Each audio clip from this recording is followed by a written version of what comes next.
हैं। अभी भी घर में सब्जी दाल बनाने जरूर दो मिट्टी की हंडी रखी है, क्योंकि स्टील के बर्तन में खाते हो, इससे आपका मूलाधार चक्र और पृथ्वी तत्व बिल्कुल कमजोर रहता है। और आपको बोलूं कि मूलाधार चक्र और पृथ्वी तत्व को जगाने के लिए योग साधना करो, आप कर पाओगे? सिर्फ मिट्टी की हांडी से भोजन करने मात्र से शरीर में पृथ्वी तत्व बलवान होता है। जब पृथ्वी तत्व बलवान होता है, आपके जबान का वजन हो जाता है, कोई भी बात करो ताकत होती, और भोजन में भी स्वाद बहुत जोरदार होता है। इधर कोई नहीं क्या मिट्टी की हांडी में भोजन बनाने वाले? थोड़ा हाथ उठाओ। 2-3 हैं, बस 3 बहनें हैं। कितनी हैं? 3 बहनें बना रही है, बाकी सब बहनें स्टील में बना रही है, लोहे में। काट खाने वाले लोहे से चीजें बनाएं, वो लोहा हमको क्या शक्ति देगा? 2 हांडी रखी है, ज्यादा नहीं। रोटी तवे में बनाइए, जो चीज जिसमें बनाना बनाइए, मेरा आदेश पालन कीजिए। दाल और सब्जी हांडी में बनाइए, स्वाद भी बड़ा रहेगा, लेकिन वो मिट्टी का जो रस भोजन में उतरता है ना, आपका पति जहां भी बात करेगा उसका काम पूरा होगा, आपको वो सहयोग करना पड़ेगा। पति की उन्नति में आप साथ जाके व्यापार तो नहीं कर सकते, लेकिन भोजन करते समय भोजन को प्रार्थना तो कर सकती हो कि हे अन्नपूर्णिमा, ये भोजन उनके पेट में जो जा रहा है उनको बुद्धि बल बढ़ाने वाला बने, उनका आरोग्य बढ़ाने वाला बने, वो जहां जाए वहीं विजयी हो जाए, मेरे बच्चे अच्छे से पढ़े, मेरे परिवार में सुख हो। इतनी प्रार्थना करके रसोई बना ले तो रसोई स्वयं दवाई बन जाए, दवाई की क्या जरूरत।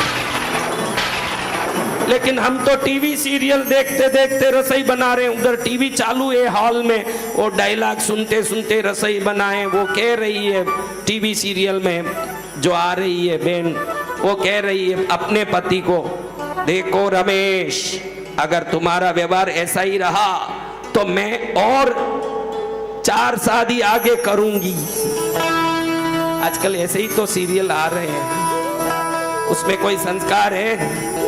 रसोई बनाने के बाद भी एक बार अन्नपूर्णा को ध्यान करके ऐसे कहो कि परिवार में सुख शांति रहे, किसी के शरीर में कोई रोग ना आए, आरोग्य बना रहे। हे अन्नपूर्णिमा, मेरे घर का कल्याण कर। देखो, भोजन एक ही डायरेक्ट शरीर में जाता है। मंत्र जाप करो, किसी के शरीर में सुई के द्वारा डाल पाओगे मंत्र जाप को, लेकिन भोजन पेट में जाता है। आप में कई लोग मेरे जैसे संतों को आके कहते हो कि गुरुदेव किसी ने इसको खिला दिया है कुछ और तब से ये परेशान है, बोलते हो कि नहीं?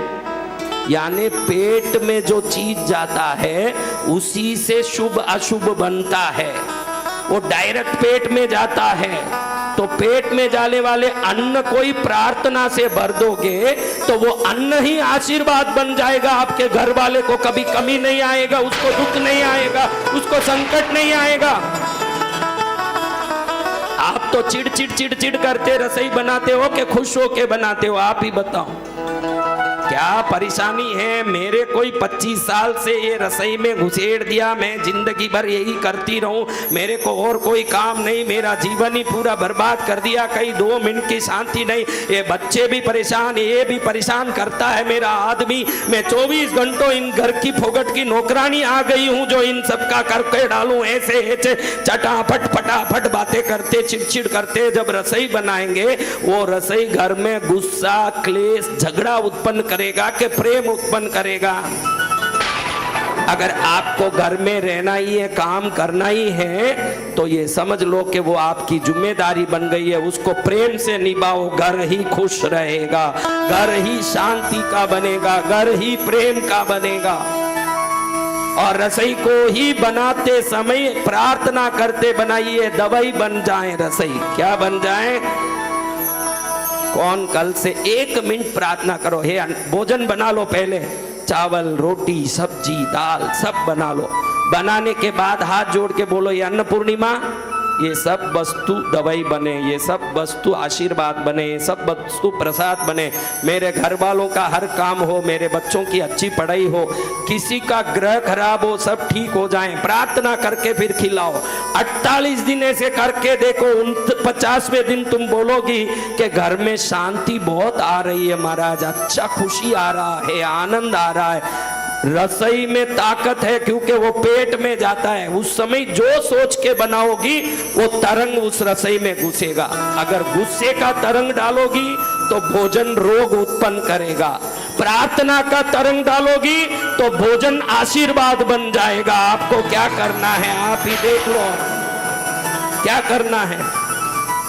लड़ते झगड़ते रसोई बनाना है।